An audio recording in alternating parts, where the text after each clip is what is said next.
Pemirsa, kami sampaikan breaking news pada hari ini, di mana KPK sudah cukup bukti untuk menahan ex-Kepala Bea Cukai Makassar Ande Pramono.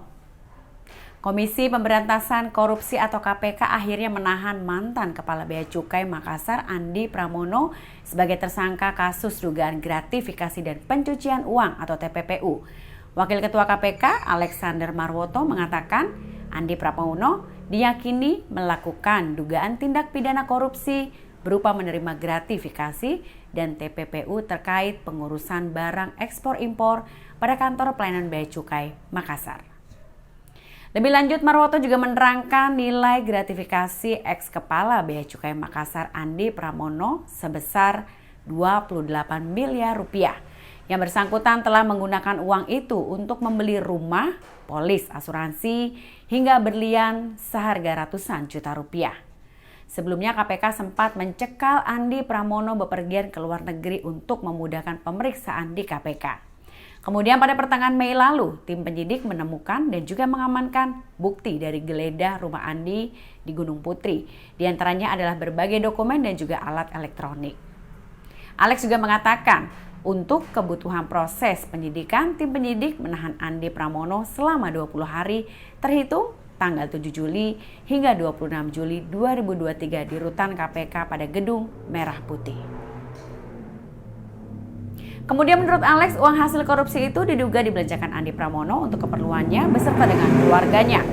Di antaranya dalam kurun waktu 2021 hingga 2022, mereka melakukan pembelian berlian senilai 652 juta rupiah.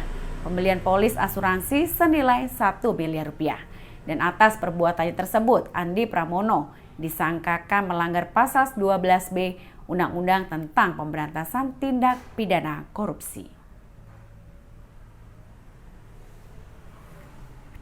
Teman-teman dari media massa, baik cetak maupun elektronik, pada hari ini, hari Jumat tanggal 7 Juli tahun 2023, kami akan menyampaikan informasi terkait penyidikan dugaan tindak pidana korupsi, penerimaan gratifikasi, dan tindak pidana pencucian uang terkait pengurusan barang ekspor impor pada kantor pelayanan Bea dan Cukai Makassar. Selanjutnya untuk kebutuhan proses penyidikan, tim penyidik menahan tersangka dimaksud selama 20 hari ke depan, terhitung sejak hari ini tanggal 7 Juli tahun 2023 sampai dengan tanggal 26 Juli tahun 2023 di rutan KPK pada Gedung Merah.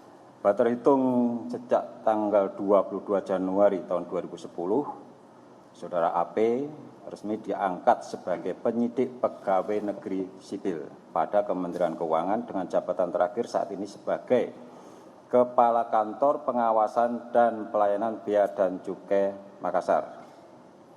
Dalam rentang waktu antara tahun 2012 sampai dengan tahun 2022, Saudara AP dalam jabatannya selaku PPNS sekaligus pejabat eselon 3 di Direktorat Jenderal Bea dan Cukai diduga memanfaatkan posisi dan jabatannya tersebut untuk bertindak sebagai perantara atau broker dan juga memberikan rekomendasi bagi para pengusaha yang bergerak di bidang ekspor impor sehingga nantinya dapat dipermudah dalam melakukan aktivitas bisnisnya. Pada proses penyidikan ditemukan adanya transaksi keuangan melalui layanan perbankan melalui rekening bank milik AP dan ibu mertuanya. Dugaan penerimaan gratifikasi oleh Saudara AP sejauh ini sejumlah sekitar 28 miliar rupiah dan masih terus dilakukan penelusuran lebih lanjut. Diduga AP membelanjakan, mentransfer uang yang diduga dari hasil tindak pidana korupsi dimaksud untuk keperluan AP dan keluarganya. Antara lain dalam kurun waktu 2001 dan 2022 melakukan pembelian berlian senilai 652 juta rupiah, pembelian polis asuransi senilai 1 miliar rupiah, dan pembelian rumah di wilayah Pejaten, Jakarta Selatan senilai 20 miliar rupiah.